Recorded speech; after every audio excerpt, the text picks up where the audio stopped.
Hello, I'm Kelly O'Dell. I'm a makeup artist. I also do hair, face painting, body painting and special effects. I have been doing makeup now for about 10 years and my business name is Collected by Kelly O'Dell. Amongst all the makeup I do special occasion, fancy dress, everything like that. I regularly do bridal makeup and hairstyling as well. And so I'm going to give you a few hints and tips on how to enjoy your day and to be a bit organised and just to help flow with the day and help you to decide maybe what kind of makeup artist is for you and things like that. So to begin with, I'd say my biggest tip would be to be organised. Be precise with who you want doing hair and makeup and who wants what. I would say make a timetable for the day because it absolutely flies by. The amount of times I tell brides that, look, I need to be there at 6 o'clock to set up, and they're a bit like, oh, it's a bit early. So then sometimes I'll go, okay, I do feel sorry for you having to get up so early, and then sometimes I'll come an hour later, and then you can be really pushing it to the wire. And it can almost make you late, it can make you flustered. When you're trying to get in the dress, you want to have kind of chilled out before that and had a few photos, you know, before getting in your dress with your hair and makeup done. Sometimes if it's so back to back and so cut to the wire to the end, can be really stressful. So yeah, my biggest tip would be to make a timetable for the morning. I know it sounds militant and it sounds a faff and it sounds too strict, but that way you will enjoy it a lot more, I promise you. So have in mind with that, you need to know ideas in advance, what everybody wants, and you also need to know to prep the area well. So sometimes I'll come into where I need to be doing hair and makeup and there's no surface side ready, there's stuff everywhere, there's no clear table space, you know, and I'm having to move things around for people, so that can later on cause problems as to people going, where's this, where's that, you know, it was there and I'm going, oh, I put it over there somewhere, so it could get really stressful very quick. So yes, so just make sure that you've got an area ready for your hair and makeup artist. Sometimes you might have 2 people, sometimes you'll only have 1, sometimes you might even have more depending on the size of your bridal party. So make sure you've got an area clean ready for them, with good lighting ideally and good table space. And then also, yeah, the timetable. So it can be, if you have a trial, which I think is essential part of this because it also goes with my biggest tip of being organised. With the trial, your artist will learn how long you're going to need for your hair and makeup, what colours you use, how your hair went, and so they're going to already have a head start with how your hair and makeup's going to go on the day. So from that you can then do a timetable to what they recommend, what they suggest. So for me, for hair and makeup for a bride, I like 2.5 to 3 hours. I like a good hour for the bride's makeup, and sometimes even longer, because like you look at our artwork and you think, oh, that's a beautiful perfect bridal makeup, I want to look like that, and sometimes you don't realize how long it can take to be that precise and that perfect. I mean, that's I get a lot of girls who do like glam makeup, and so they do need that a lot more time. But if you are quite a you know, a natural girl and you don't need a lot, your time could be as little as half hour to 45 minutes. So I'll get on with the timings and styles in a minute, but in regards to the biggest tip of being organized and having the area ready, yeah, and just knowing who is having what. So in advance to your consultations, your trials, to the day of the timetable, let the artist know what hair and makeup everybody wants. That way they can say, yes, that person needs half hour, that person needs 45 minutes, and that person needs so on. So that would just help. You can work together, or the makeup artist might even do a time scale for you, and then you'll have a time plan for the morning. So yeah, but what's the saying? Fail to prepare, prepare to fail. So I love that saying, it's so true. So yeah, my biggest tip would be to be organised, to be on time.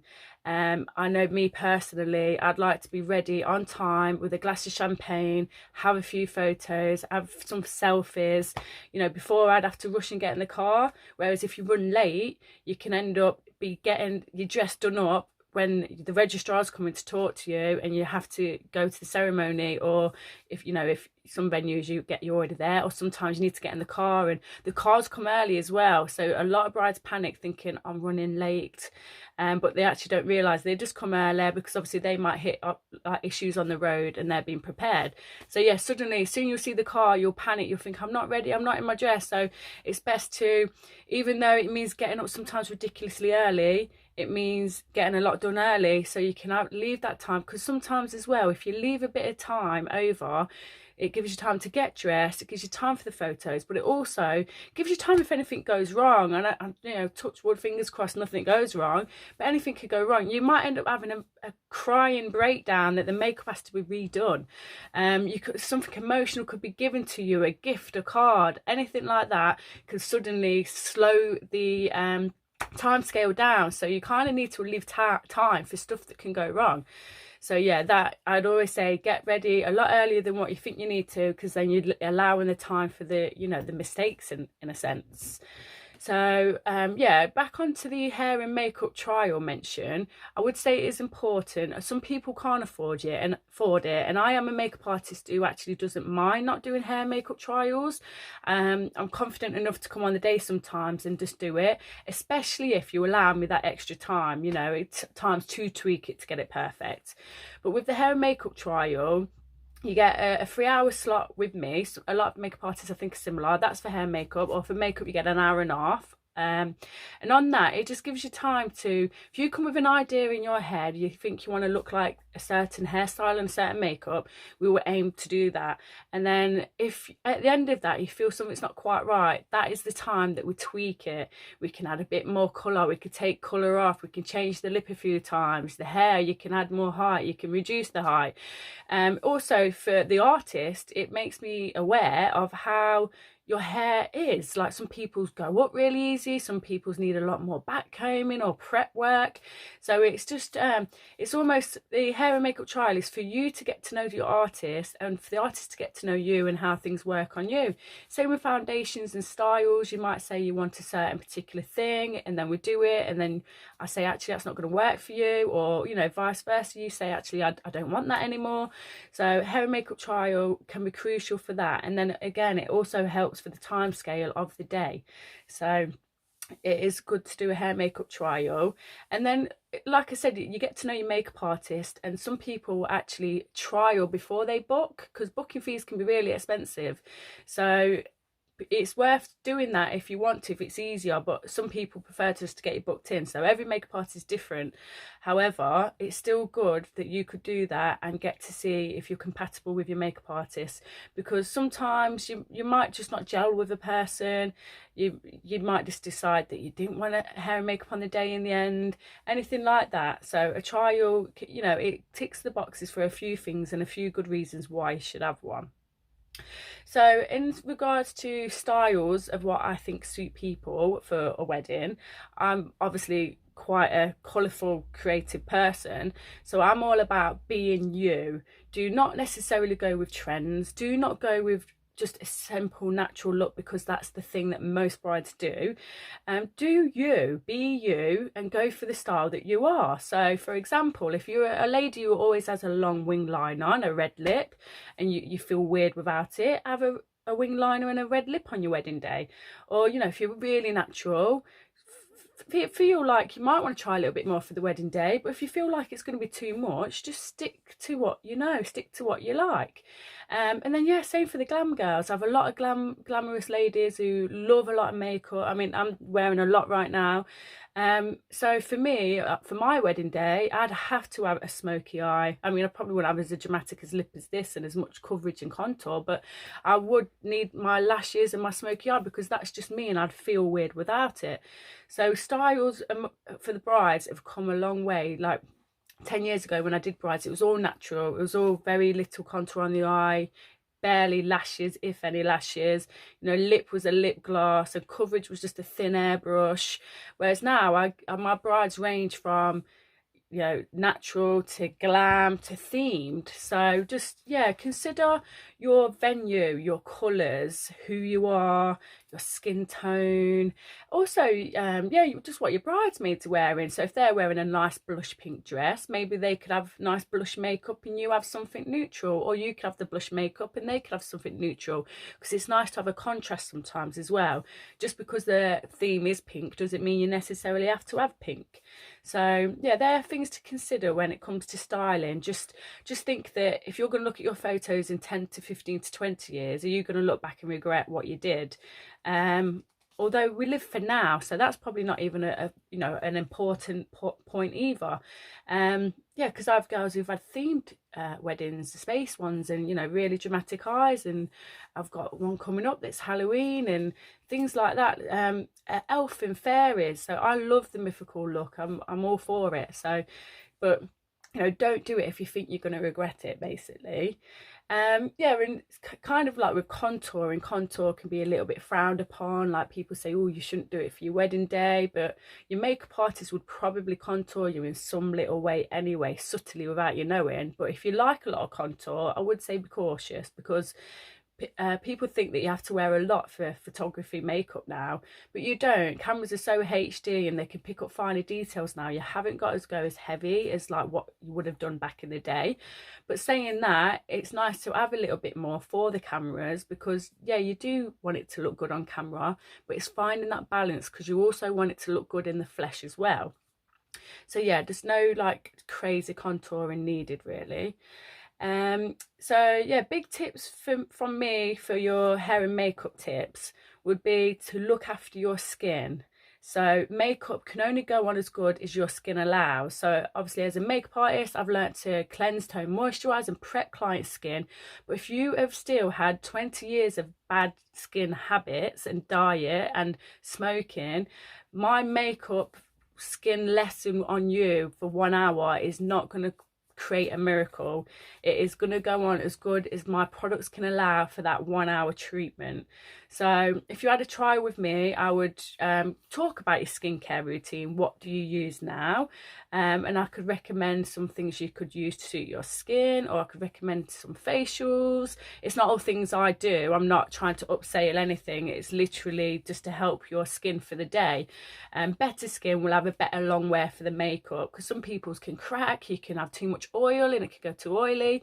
But saying that, there are some products to combat those issues. So if you are a kind of person that does still look after your skin and you are still oily and dry, your makeup artist should be able to come up with some ways to fix that or combat it the best they can. Same with hair. So again, if you've got really bleached, damaged hair, but you really want thick volume and loads of big thick curls, it is probably not going to happen, because your hair's already damaged and thin probably. So then you would have to contemplate looking after it using Olaplex, conditioning treatments, and then also like hair extensions. And depends on the hairstyle you want, you may need hair extensions and padding, because a lot of these images online are unrealistic nowadays. The Instagram videos and things like that, they show these big, beautiful, extravagant Arabic hair, but the amount of packs of hair extensions and padding that went into that, you just wouldn't realize. And in theory, it would be really uncomfortable on the day. It'd be so heavy. So in addition to that, thinking about what styles you want for your wedding day, taking account also the weather, the season. If it's really a hot August day, maybe have it up and out the way so it's not tickling you and hot and sweaty under your neck. But then in winter you probably could have it down, but then you've got to think, is it going to rain and is it going to be windy?